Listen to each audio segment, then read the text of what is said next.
Thank you all for being here tonight as we kick off our first Higher Ground Conversations on Culture. I thought it was very appropriate that we start with the state of Arizona here for Pinnacle Forum for obvious reasons, having been founded right in the heart of Scottsdale after our founders hiked up Pinnacle Peak, and prayed God's will be done through them and founding Pinnacle Forum. As we begin this series and gather as part of our Pinnacle Forum family, we're reminded why we're here. We exist to provide Christian leaders across this nation a safe, confidential, vulnerable space where they can be surrounded by peers, where they can lean into their unique God-given calling so that they can transform their spheres of influence in the culture for Christ. We exist because our world has fallen, and the Lord Almighty depends on us to do his will and see it done on earth as it is in heaven. We share a commitment to shaping our world in a way that reflects Christ-centered values. And only together can we strive to make a lasting impact on culture rooted in justice, truth, and a deep respect for the sanctity of life. I believe that Pinnacle Forum and its partners are uniquely positioned to meet the issues of our times head on. The devil takes great delight in those who won't take a stand, those who ride the fence. As men and women of influence, we are called to not only survey the damage of the wall, but to pray and take action and begin to rebuild it. Our forums provide such a space to encourage and equip such leaders to have a bias towards such action. Tonight, we have the privilege of introducing a group that exemplifies these values in a profound way. It Goes Too Far is a grassroots organization dedicated to preserving and protecting life in the face of growing societal, cultural, and legislative challenges. It Goes Too Far are currently working to combat Arizona's ballot proposition 139, a measure that we believe threatens not only the sanctity of life, but also the ethical and moral foundation on which our communities are built. Proposition 139 is more than just a piece of legislation. It is a radical attempt to push our society down a dangerous path. If passed, this proposition would effectively expand abortion access in ways that go beyond anything that you all have seen in the state of Arizona, reducing safeguards and allowing late-term abortions, disregarding both the health of the mother and the life of the child, and undermining the principles of life that all of us undoubtedly hold dear. The sanctity of life is not just a political issue. If it was, we wouldn't be sitting here tonight as a Pinnacle Forum organization. It is a moral and biblical one. It is the very foundation of our beliefs that life is precious, sacred, and worthy of protection at every stage. God's word tells us in Psalm 139, please note the irony here, Psalm 139 and Prop 139, 13 through 16, for you formed my inward parts. You knitted me together in my mother's womb. I praise you, for I am fearfully and wonderfully made. Wonderful are your works. My soul knows it very well. My frame was not hidden from you when I was being made in secret, intricately woven in the depths of the earth. Your eyes saw my unformed substance. In your book were written, every one of them, the days that were formed for me, when as yet there was none of them. The team behind It Goes Too Far understands the gravity of this moment. They are standing in the gap, working tirelessly to educate the public, raise awareness, and mobilize voters to reject this dangerous proposition. They believe, as we do, that this measure goes too far in stripping away protections for the most vulnerable among us. Prop 139 would lead to policies that diminish the value of life, threaten the well-being of mothers, and tear at the fabric of our society's moral conscience. As Pinnacle Forum leaders and partners, we are called to rise to moments like this, to be the voice for those who cannot speak for themselves, to stand for truth when it is most under attack, and to protect the values that are foundational to our faith and society. Please join me in welcoming the dedicated leaders and members of It Goes Too Far as they share their mission and explain why this battle is so crucial for the future of Arizona and for the protection of life. They are leading the charge to ensure that we stay true to the principles that uphold the dignity and sanctity of every human being. And they are here tonight to show us how we can stand alongside them in this critical moment. Allow me to introduce you to former State Senator Nancy Bardo and Cindy Dahlgren. Nancy served in the legislature from 2006 to 2022, representing North Phoenix, Cave Creek, Carefree, and Scottsdale. Undoubtedly, she was some of your state senator during her time in the legislature. During her time in the legislature, Nancy worked on family-related issues, including reforming the foster care system, behavioral, and correction systems. Cindy Dahlgren has specialized in messaging for public policy organizations on a state level for the past 11 years. Prior to that, she was a TV news reporter for 20 years, ending in Philadelphia, Pennsylvania. She now serves as the communications director for It Goes Too Far. Thank you for being here, ladies. And before I turn things over to you, I'll just kind of give you folks a kind of how the show is going to run tonight. We'll hear from these two ladies. They're going to walk us through a powerful PowerPoint and share more about their message. And then at the end, we'll have the opportunity for questions and answers. If you have questions, please message me directly through the Zoom chat, and I will facilitate the questions towards the end of tonight. I'm looking forward to this. And again, ladies, we thank you for being here, and I'll turn things over to you.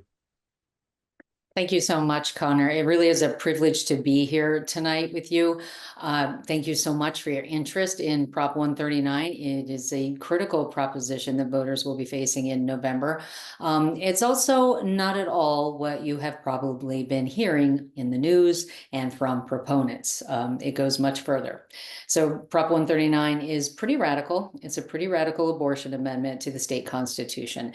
And we have been spending the past year and then very diligently the past several months trying to reach every voter we possibly can to inform them of just how far this amendment goes and to encourage them to vote no. So I'm going to go through it just briefly, and then Nancy Bartow is going to talk about her involvement and what is being done to inform voters about the extent of the amendment and how to get involved and what is needed. And then obviously we're happy to answer questions. So I'm going to, I think I can share my screen and show, whoop. Do you see the PowerPoint? We do not. Okay. Share with system settings. Try this again. No, Nancy, can you share your screen? If need be, ladies, I have the PowerPoint as well. I'm happy to share. Okay.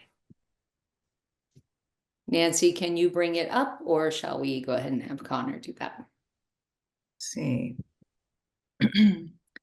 Well, while she's doing that, I can just make sure everybody knows where the current law stands. Whether we support it or not, abortion is legal in Arizona up to 15 weeks. And then beyond that for medical emergencies. You'll hear as we go through this, a lot of the messaging that we have talks a lot about the safety precautions and the women and the girls that go through abortions, and not as much on the unborn baby. We obviously talk about the unborn baby because that is critical. But when we did our polling, we found that in order to defeat this amendment, we have to reach voters who support abortion, at least to some degree. But they want limits and they want safeguards in place, and they don't want abortion beyond the point at which the baby can survive outside the womb. So that's the target audience that we're going for, and obviously speaking to pro-life and pro-choice individuals. So thank you. I see the PowerPoint. Does everybody else see it? Yes. Okay, great. Thank you, Nancy. So the It Goes Too Far campaign is made up of people who are pro-choice and pro-life, Democrats, Republicans, independents. We all maybe don't agree on abortion, but we do agree that this amendment goes way too far. So what does Prop 139 do? Well, if it passes, Arizona will have unlimited and unregulated abortion here in this state. It creates a new fundamental right to abortion, and then it prohibits any regulations that would interfere with that new right. And so we'll go through that a little bit with you. So this means that it actually legalizes abortion at any stage, and it makes basic safety regulations that are already in place unenforceable. And it does that by using very vague language and then terms that are undefined and these very broad exemptions. So these are just some of the safety precautions in place that will fall. Parental consent for a minor to get an abortion, informed consent, so just knowing the risks of an abortion or knowing what to expect, a qualified medical doctor performing the abortion or providing the abortion pill. It actually protects sex abusers who take their victims to the abortion clinic to cover their crimes. And again, it makes those health and safety standards unenforceable. And it also opens the door to taxpayer funding of other women's abortions. So when we go through this, and you'll see if you check out our website at itgoestoofar.com, you will see that we spell all of the problems out, and we specifically will quote the amendment language, and we will show you where in the amendment we get these claims. And again, we had legal analysis done to find out just how far this would go, and this is what we learned. So this is where you can see in the amendment that these safety precautions would be unenforceable. So again, by making it a fundamental right and then saying no regulation can get in the way of that right, it includes safety precautions. There under section 3B1, it includes both A and B. So it doesn't matter how critical it is for the health and safety of the woman. They will argue that if it gets in the way of one abortion, then it cannot stand under Prop 139. So also one of the main things that it does is it eliminates the required medical doctor to perform abortions. So right now, any woman who seeks to have an abortion in Arizona is guaranteed to see a qualified medical doctor. But this actually takes the doctor out of the doctor-patient relationship. You won't even find the term doctor or physician in the amendment. Instead, it opens up the door to any treating healthcare professional is a term that they use. This is one of those undefined terms in the amendment. It doesn't define it. And so the courts would go to the definition of healthcare professional under Arizona state law, and they will find a list of 25 professions, including a chiropractor, a podiatrist, and a school nurse. So you know where they're going with this. So in addition to that, removing these comments, so they're taking the medical doctor out while they're also making these safety precautions unenforceable. So of course, this leaves girls and women at risk of perforated uterus or bowel, which can be fatal, infections, which also can be fatal, and hemorrhaging, incomplete abortions, and undetected ectopic pregnancies. And this is important because, especially those last two, because right now in Arizona under the 15-week limit, an ultrasound is required before and after taking the abortion pill. First of all, to ensure that the woman doesn't have an ectopic pregnancy, because if she takes the abortion pill and she has an ectopic pregnancy, it could kill her. Also to ensure that she's not further along than the FDA says you can take the abortion pill, because that also could put her in danger.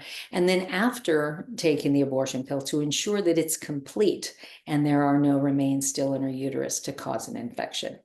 But even the attorney for Prop 139 admitted that that required ultrasound will not stand under Prop 139. They call it unnecessary. Also infertility and death. Those are some of the other risks. So where to find this in the language? So Prop 139 allows abortion, not just up to viability, but beyond the point at which the baby can survive outside the womb. And you may have heard that Prop 139 allows abortion up to viability and then just, for the health of the woman. But it's important to note that this exemption is very broad, and this is how deceitful this amendment is, and the authors of this amendment are. So that exemption after viability is for the mental or physical health of the woman. But that does not mean that her health is at risk. The US Supreme Court has already ruled on what exactly that exemption means in Doe v. Bolton, and they ruled that it was very broad. They said that it could mean, she's having second thoughts, she's feeling stress, she's feeling anxious, she's concerned about her age. They said that it could mean anything related to her well-being, which is a very broad term, and no limitation can stand legally under that broad term. Also in Prop 139, you'll find where they are defining viability, it also states that it can also be based on the particular facts of the case, which is also so broad that it effectively leaves it completely undefined and impossible to regulate. So it shields sex abusers and it shuts out parents. And you will not hear proponents talk about this one either at all. The amendment prohibits anyone who aids or assists someone getting an abortion. It prohibits them from being held accountable or prosecuted for that. So a sex abuser who takes a victim to the abortion clinic to cover his crime cannot be held accountable for that, and then therefore making it easier to cover the sex crime. And the girl's parents would never know about it because that parental consent would no longer stand under this amendment. And I talked to a woman, Lori, in Tucson, and this is what happened to her many years ago before these safety precautions were in place. And that's exactly what happened to her. And the man, she was a minor, took her to an abortion clinic. And though she was crying and with someone clearly much older than she was, no one at the clinic did anything to help her, didn't call anyone, didn't do anything. And because they didn't, he went on to abuse her for 9 more months until he moved out of the area. So there's a very real concern that this is setting girls up to be re-victimized and to not get the help that they need to get out of those situations. With those safeguards are in place right now, but they won't stand under 139.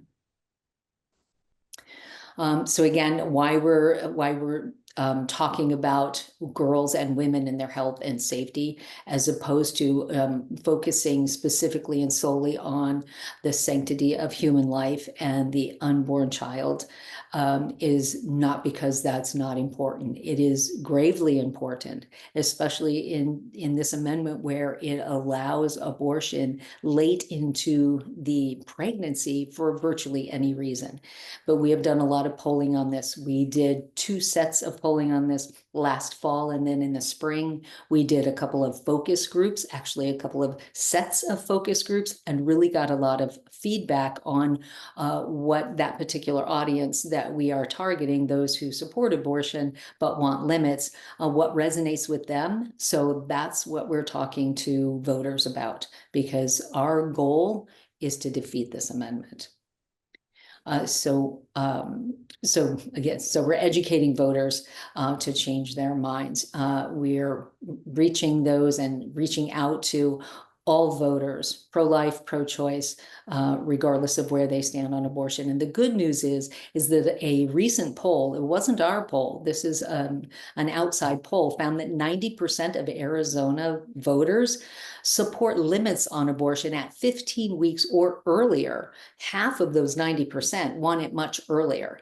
But we can tell people, at least, obviously, if 15 weeks is the latest that Arizona voters want it, why would we expand it, up to viability and then even beyond viability? 4 recent polls, very recent polls, show that between 51 and 53% of Arizona voters support Prop 139. Yes, that shows it winning, but by a very slim margin. And at this point in the election, that's a good sign for us. It's not a real strong number, so we do have we do have hope, but it does mean we have a lot of work to do over these next 3 weeks. And the voters deserve to know the facts, and that's what we're dedicated to doing over the next few weeks. Two more quick points I want to make, and these are some myths and facts, because the proponents have been pushing a lot of false information. And a couple of the main ones, the first one is that they are saying that Arizona needs Prop 139 to stop the ban. And they use that term over and over again, even though, whether we would like it or not, there is no ban in Arizona. Abortion is legal up to 15 weeks and beyond that. But they know that it makes their argument stronger if they tell everyone that there's a ban, and that they need Prop 139 in order to have access to abortion at all. The other claim that they make that is false, but they spend a lot of time on this one too, is saying that without this amendment, women will not be able to get miscarriage care, ectopic pregnancy care, or even contraception. That also is not true. So IVF, miscarriage, and ectopic pregnancy care, again, contraception, they're all available now. They will be in the future, regardless of what happens with Prop 139. And the miscarriage treatment is in particular very concerning, because miscarriage treatment is protected under Arizona law. And for the proponents to be playing on those fears and those tragedies of women to try to scare voters into voting for this very extreme amendment is disingenuous at the very least. But right now, women can get care for their miscarriages. It's part of Arizona's law. It specifically excludes miscarriage treatment from the definition of abortion, so it doesn't matter what the abortion law is. So these are some of the things that we need to correct and clarify for voters, so that they do not feel compelled to vote for a very extreme amendment just for those tragic situations. So that pretty much takes care of it for my portion of it. I'm going to go ahead and pass it over to Nancy, who can take it from there and talk about where to start. Thanks, Nancy. Okay.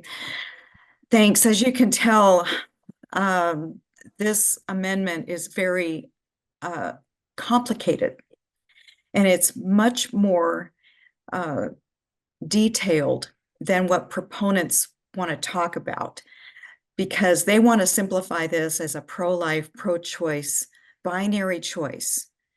And it's anything but that.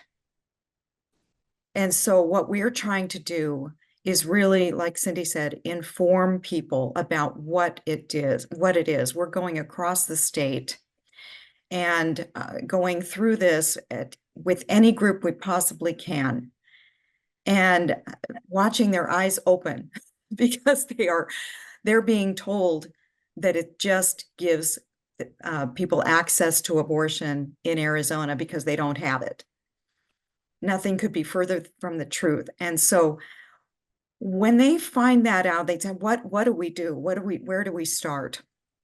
And basically we invite people, again, from the focus groups we've learned, we invite people to read the initiative for themselves, especially on our website, where we break it down into the legal analysis, because people want to be invited. We want to start the discussion, because as Christians, we haven't had to do that. We've been able to depend on a very pro-life legislature for decades, frankly. And I've been grateful to be a part of that. The life movement was what got me involved, my husband and I, in the beginning. So we're starting the discussion and encouraging people to have an understanding of what the amendment does, so they can talk about it knowledgeably and be the ones that are reaching out with the facts, because they're not getting it. So we encourage people to go to itgoestofar.com so they can show people where their arguments and where our claims are coming from, because people, they want to poo-poo that anybody can perform an abortion, can provide an abortion. It's in the language. So we're telling them, make sure people know the current law. because they're not being told that. Only 12% of Arizona voters know that we have a 15-week law. So that's 88% of voters, but they're learning, and that polling is showing. And they're also realizing that what they're being told over and over again about not being able to get miscarriage care, ectopic pregnancy care, are myths. And so we're encouraging people to know these facts. And we're encouraging them whenever we give a presentation, and we're doing these across the state.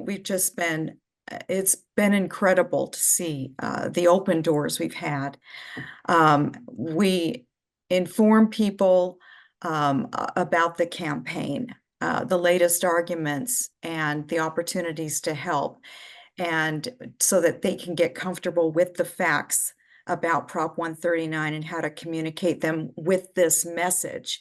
And so we do that through briefings. And so, since we're running up to November 5th, we've got 3 more in the next week or two. We've generally had about one a week, and it's only an hour long. It's on Zoom, and we go through things again like this, only in more detail, and give people an opportunity to ask questions and go through ways that they can get involved.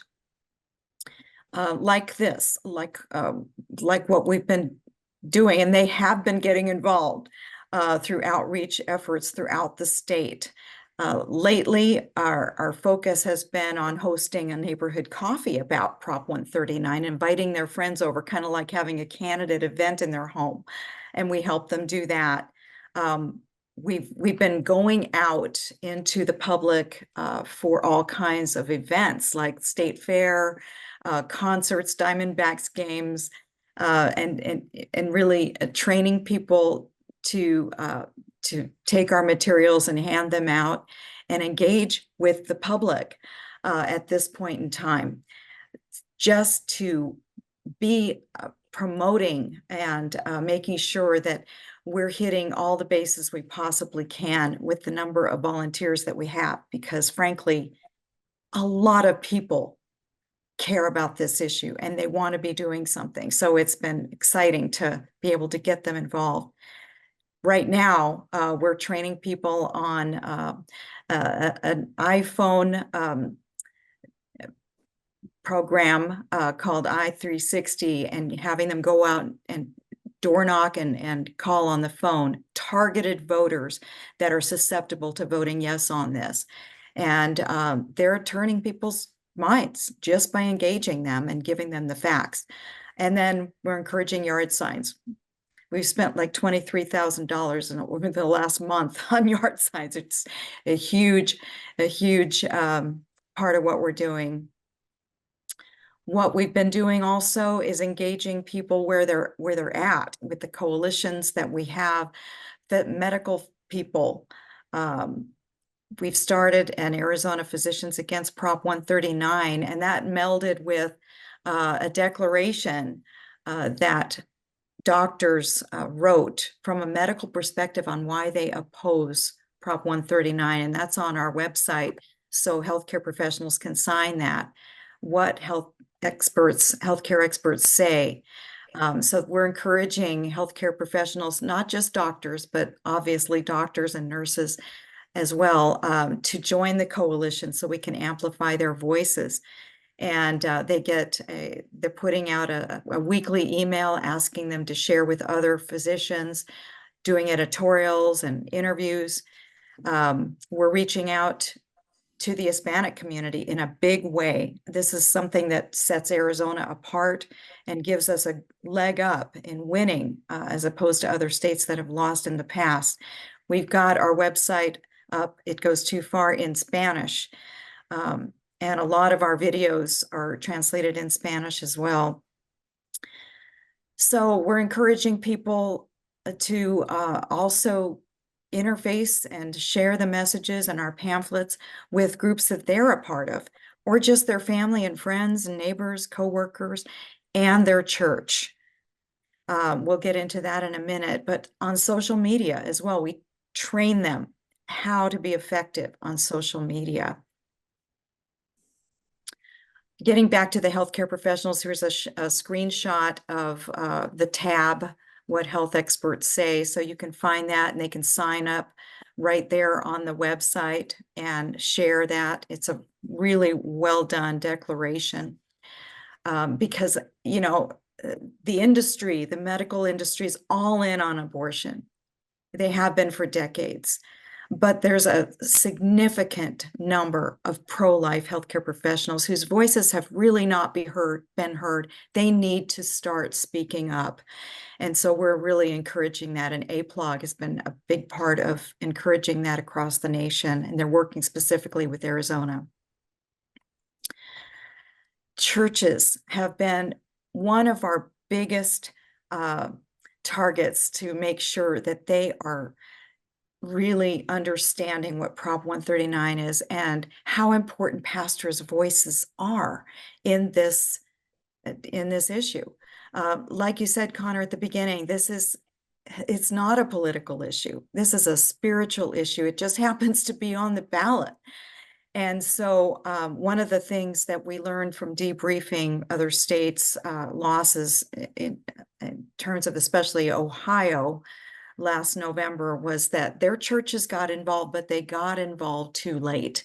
So we started immediately engaging pastors when they dropped the language here in Arizona last November, and letting them know that 1/3 of their weekly church attenders voted for their similarly extreme amendment there in Ohio. And those are Ohioans that believe in that life begins in conception. So, you know, the message of Prop 139 really is geared to people that support abortion to some degree, because if it's just a binary choice, a lot of Christians just aren't there yet. But when they understand what's at stake and how extreme this is, how dangerous it is for women and the baby, and then they hear their pastor talk about it, it can be powerful. And 87% of Christians who heard their pastor talk about the amendment in Ohio changed their minds from no to yes. So churches have been extremely important, and they continue to be. Prayer is huge. And frankly, that's where our hope is. We know we're outspent tremendously, probably 25-1. I don't know the numbers, but it's unbelievably lopsided. But we know that we have to fight anyway. And it's just been so heartening to see God doing so much in response to his people crying out. We've had monthly corporate prayer with the campaign, inviting people to join us that way, and just encouraging everyone to pray wherever they are and in their churches as well.